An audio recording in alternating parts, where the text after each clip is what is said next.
James, the gardener guy. Coming up today on Gardening by the Yard, I'll show you some really cool contraptions for creating distinctly different raised beds. Oh, and speaking of beds, you'll learn how to make your own stream bed right in your own yard. And last but hardly least, we'll give you the goods on spiffing up your curbside garden. All that and more is in store, so stay tuned. Chances are you know by now that I'm a huge fan of raised beds. And over the years, I've constructed a good many of them using a variety of materials, including railroad ties, cinder blocks, stone, and wood. Some have been as small as 4 feet square, while others have encompassed gardens as large as 1,000 square feet. Raised beds are great for just about anything that grows, from vegetables to ornamentals. And for folks who live in areas where the native soil is so hard-packed or full of rocks that it's tough to get anything to grow, they are perhaps the only way to go. Of all the possible materials available for building raised beds, I think wood is arguably the best. It's readily available, reasonably priced, and fairly easy to work with, even if you have only minor carpentry skills like me. And rot-resistant woods like cedar or redwood will last at least a decade, even when in contact with the ground. And the simplest way to construct a raised bed from wood is to buy 3 boards of equal length, these are 8-footers, and at least 6 inches wide. Then all you have to do is cut one board in half and fasten each half at the opposite ends of the 2 long boards using galvanized nails or screws. And there you have it, one raised bed. Pretty simple, huh? Well, let me tell you something. A bed like this will probably serve you well for a period of time. But over time, 2 things will likely happen. For one, the corners may begin to pull apart, no matter how well they're fastened. And worse yet, the longer sideboards, especially if they're longer than 8 feet, will begin to warp and bow out. Of course, you can create stronger corners by attaching the boards to square posts, such as my friend Farmer Fred does. And if the sides of the beds are only 4 feet or so, chances are the boards won't warp. And while they're certainly attractive and functional, I'm not a huge fan of corner posts. For one thing, they take up space within the bed, but more importantly, they make it more difficult to work in and around the corners with garden tools. Also, I prefer my beds to be at least 8 feet long. So, imagine my surprise when I came across 2 incredibly innovative items aimed at addressing both issues. Yippee! Woohoo! Ha-ha! One is a ready-made, easy-to-install corner connector, and the other is an inline connector designed to prevent warping. The corner connector comes with a stake which you drive into the ground. Then you slip brackets over the stake to create the corners. Now, these are made for 6-inch dimensional lumber, and the lumber slides right into the brackets here. Although, if you want, you can actually reverse the process, like so, and stack the brackets like this to create an even taller raised bed, in this case 12 inches tall. But before I show you how to use the connectors, I need to prepare the site by first leveling the area where the bed will go. I'll then lay landscape fabric over the area and fasten it with pins made just for this purpose. You can also cover the area with at least 5 layers of newspaper to accomplish the same thing. That is, prevent grass and weeds from growing up into the bed. But I went to the recycling station yesterday and I'm all out of newspaper. Now attach the boards to the brackets by sliding each board into the bracket channels and attaching them with galvanized screws. With the boards securely fastened to the brackets, lay the raised bed frame on top of the landscape fabric and verify that it is indeed level. Then slip the stakes through the round ends of the brackets, place a supplied cap on each stake, and hammer the stakes into the ground. And that, my friends, is an improved version of a raised bed, one that won't pull apart at the corners. And at this point, all you have to do is fill the frame with improved soil mixed with plenty of compost and plant away. Okay, that takes care of one problem. Now it's time to solve the other problem, namely the tendency of sideboards 8 feet or longer to warp. And to do that, I'll use the inline connectors. Oh, and by the way, I'm not going to go to the trouble to build a whole nother raised bed using both the corner connectors and the inline connectors, for the simple reason that I bought corner connectors for 6-inch lumber and inline connectors for 8-inch lumber. Still, you'll get the idea. Trust me. And please, forgive me? For a bed 16 feet long, attach two 8-foot boards to the inline connectors with the screws provided, and that's really all there is to it. You can even attach a board perpendicular to the sideboards to divide the bed into two sections. Before moving on, I wanted to show you two other interesting things about these corner connectors. One has to do with the fact that the brackets themselves rotate on the stake, which means that you can use these things to create far more than simple 90-degree angles. In fact, you can turn them into any desired angle to create more interesting shaped beds. The other cool trick is to flip one of the brackets over so you can create a terraced bed on sloping ground. And these things, which by the way are available from several different manufacturers, aren't just for raised beds. For instance, you could use them to construct a raised bed frame, then fill the bed with sand instead of soil for a nifty sandbox. Or you can stack these on multiple stakes to create anything from a planter box to a compost pile. In all my years of gardening, I've learned a few lessons, very often the hard way. But one of the most important lessons I've learned is that the surest way to successful gardening is to grow things in raised beds. And with the help of the handy little gizmos you've seen me demonstrate today, you too can become a successful raised bed gardener.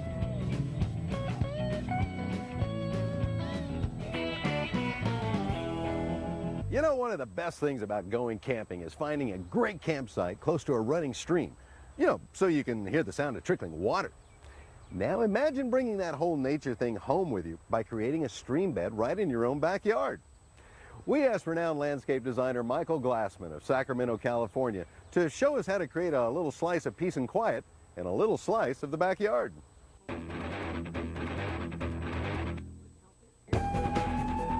The dreaded side yard. Quite possibly the most neglected portion of the property known to man. Well, what if I told you that you could turn the space into a tranquil retreat? All you need is an able body. Preferably one who's ready to work. Now that's more like it.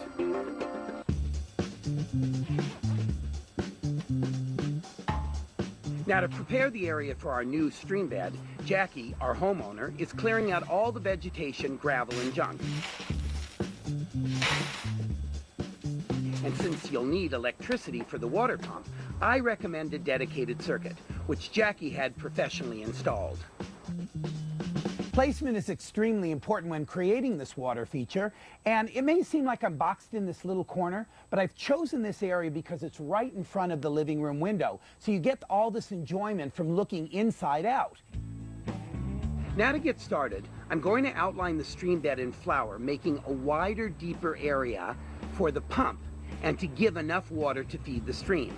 Then we'll get Jackie in there to dig out the bed, helping her. Hey, there's my daughter, Jordan.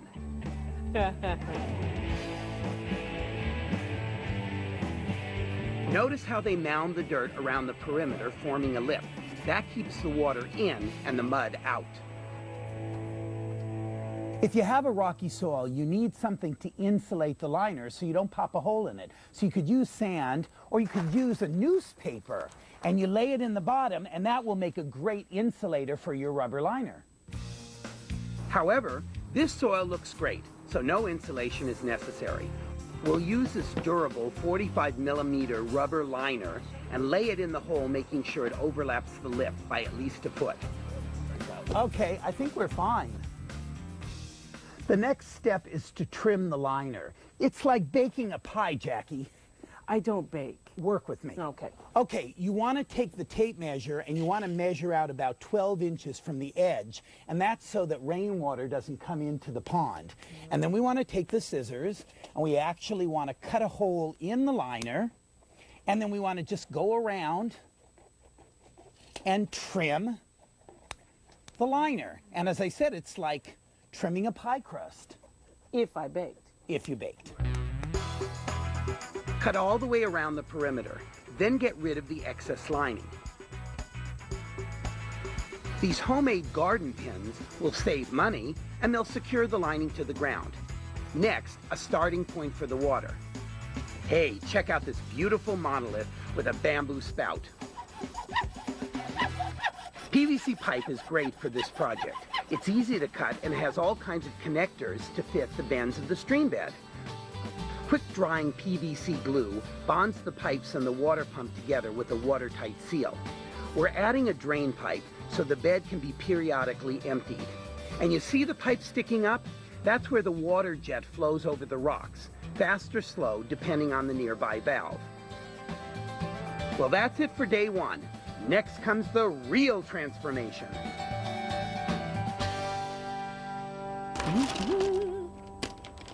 Isn't this beautiful? It's river rock. And this is what we're going to put over the white pipes there? Right, it goes in the bottom of the channel and it covers over the plumbing. Isn't this great? Oh, look at that one. Wow. Wash the river rock thoroughly before adding it to the stream bed so it doesn't become a muddy mess. Also add the rock with a rounded shovel. That minimizes the risk of puncturing the rubber liner. The river rock looks marvelous. Well, but Jackie wants something even more dynamic, like this sensational slate. Larger pieces form a ledge around the lip, while smaller pieces stair-step into the water.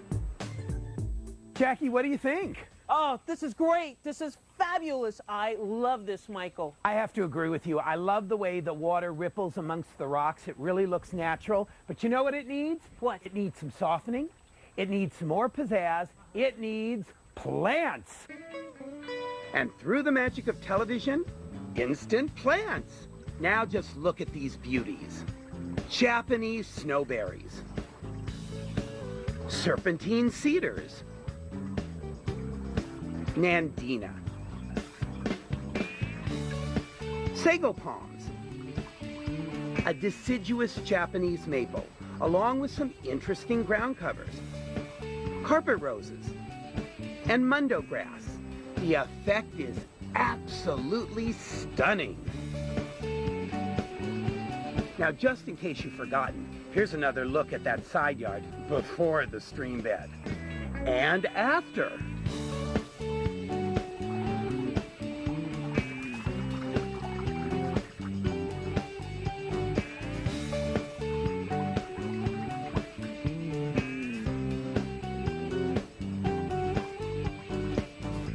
A natural, soothing sanctuary that will never be neglected again.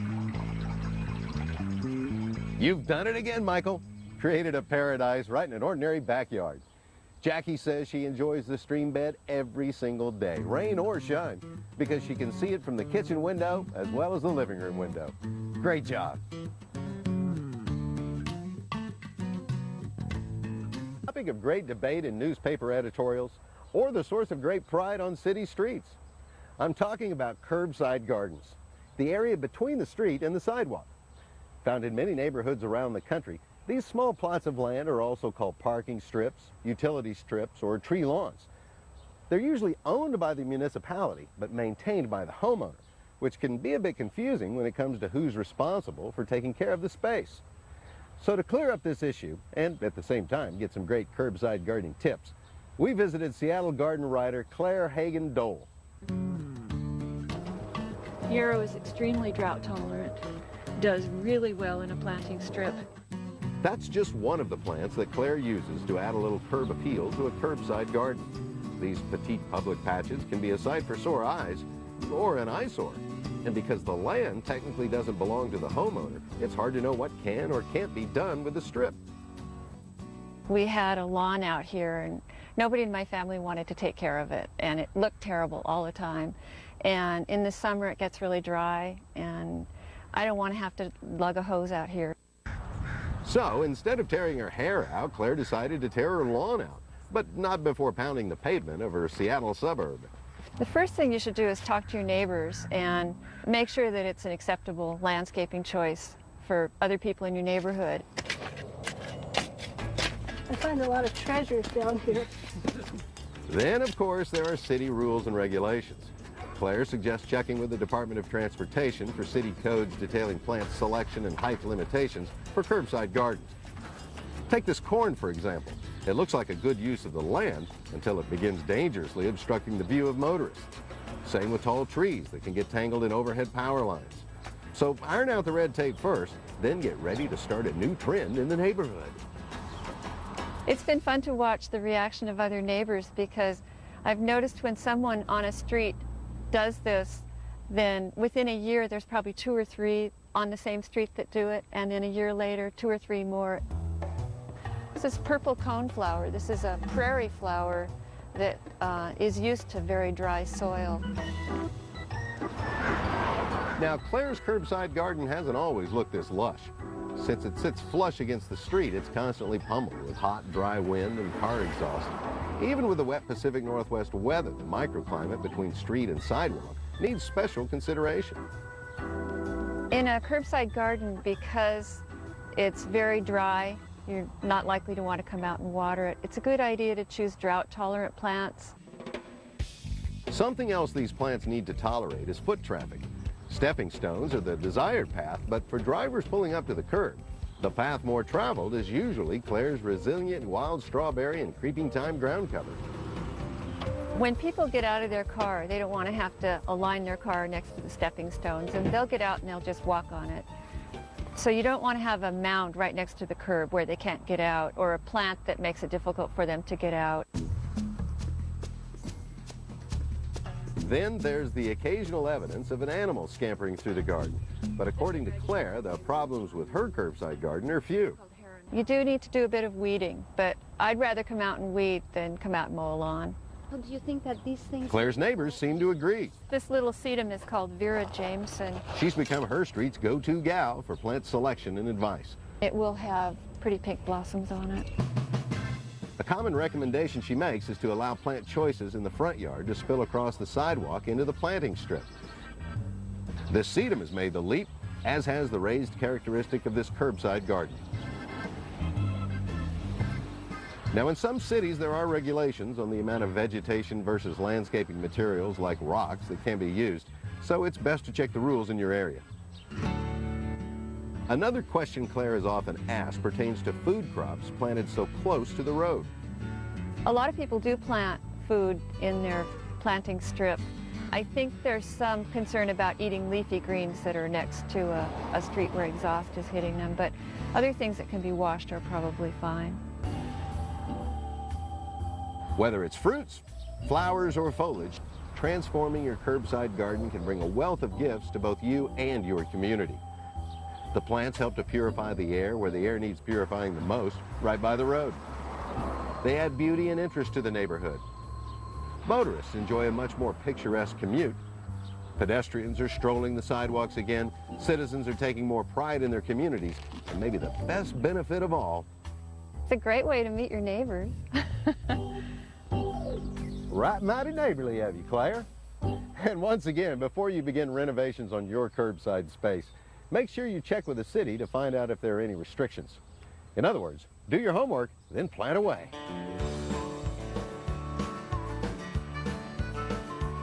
A little whimsy in the garden is a good thing.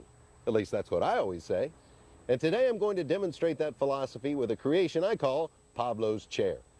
Oh, and by the way, the reference to Pablo is twofold. You see, it's my chair, and it looks as though it was created by a great artist with the same first name. Naturally, it's not a Picasso, but it is a cool chair, don't you think? Now, as you can see, this chair has no seat. Well, not a very comfortable one anyway. So what I'm going to do is fashion a seat of sorts with plants. And to do that, I'll need a frame. In this case, a frame made from galvanized steel mesh, which I've already sized to fit the seat and formed to allow for a roughly 3-inch layer of potting mix. Before adding the potting mix, however, I'll plop in a cocoa liner sized to fit the frame, then stuff the frame with moistened moss, which will not only hold the potting mix in place, but also prevent the mix from drying out too quickly. Then, with the moss in place, I'll add the potting mix. And now, it's time for the plants. I've chosen 2 different plants for the chair, a dwarf mondo grass and a moneywort known as creeping jenny. Both prefer a fair amount of shade, and both are shallow rooted. I'll put the mondo grass in the center of the seat, packing potting mix firmly around the root balls of each plant. And I'll plant the creeping jenny in the same fashion around the perimeter, where it will in time cascade over the edges of the seat. And with the plants in place, I'll give the seat a thorough soaking. Pretty cool, huh? I'm thinking Senor Picasso would be mighty proud. Now keep in mind that plantings like this require a good deal of maintenance, in particular regular watering, perhaps as often as every day, and weekly doses of compost tea. But hey, sometimes that's the price you pay for whimsy. And any way you look at it, it's worth it. You know, I'm pretty happy with the way my fancy little chair turned out. Now all I need to do is wander around my place for a while and figure out where to put it. I'm Paul James, the Gardener Guy for Gardening by the Yard. Thanks for watching. I'll see you next time.